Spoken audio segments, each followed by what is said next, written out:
اعوذ باللہ من الشیطان الرجیم، بسم اللہ الرحمن الرحیم۔ 12 ربیع الاول ہر سال جشن عید میلاد النبی کے طور پر منایا جاتا ہے۔ علماء کرام کی آپس میں بحث کا سلسلہ اس سال بھی جاری رہا کہ 12 ربیع الاول کو جشن عید میلاد النبی منانا چاہیے یا نہیں منانا چاہیے۔ مفتی تقی عثمانی صاحب نے اپنے ایک بیان میں عید میلاد النبی کو ایک بدعت کے طور پر تشبیہ دی۔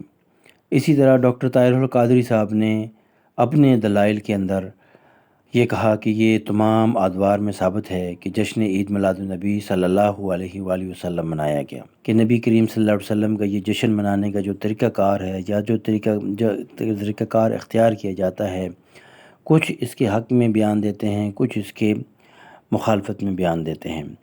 بہرحال مجھے اس بحث کے اندر ایک تاریخ میں چلا جاتا ہوں، بغداد کی گلیوں میں، اور جب چنگیز خان کی فوجیں جو ہے وہ بغداد کی گلیوں کے باہر کھڑی تھیں تو علماء کرام کے درمیان میں ایک بحث ہوا کرتی تھی، اور وہ بیٹھے ہوئے جمگٹھیوں میں بیٹھے تھے اور بحث کر رہے تھے ایک دوسرے کے ساتھ کہ کوا حلال ہے یا حرام ہے، سوئی کی نوک پر کتنے فرشتے بیٹھ سکتے ہیں۔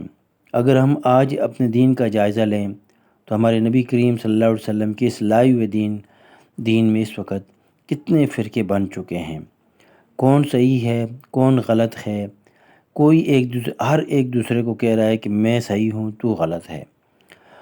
لیکن ہم بھول گئے ہیں اپنے اس نبی کی جو لائے ہوئے دین تھا، جو قرآن و حدیث تھی، جو کہ ہم آج کتنے اس دین پر عمل کر رہے ہیں۔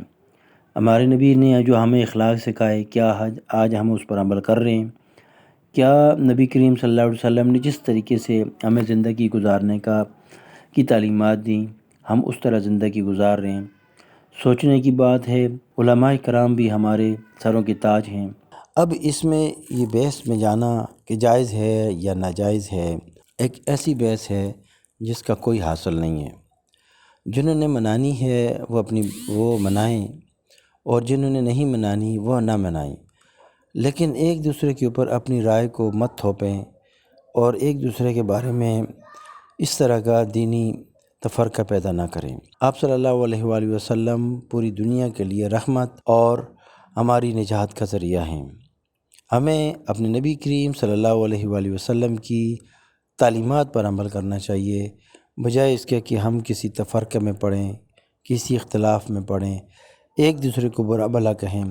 خاص طور پر علماء کرام کا ایک دوسرے کو یہ اس قسم کی دلیلیں دینا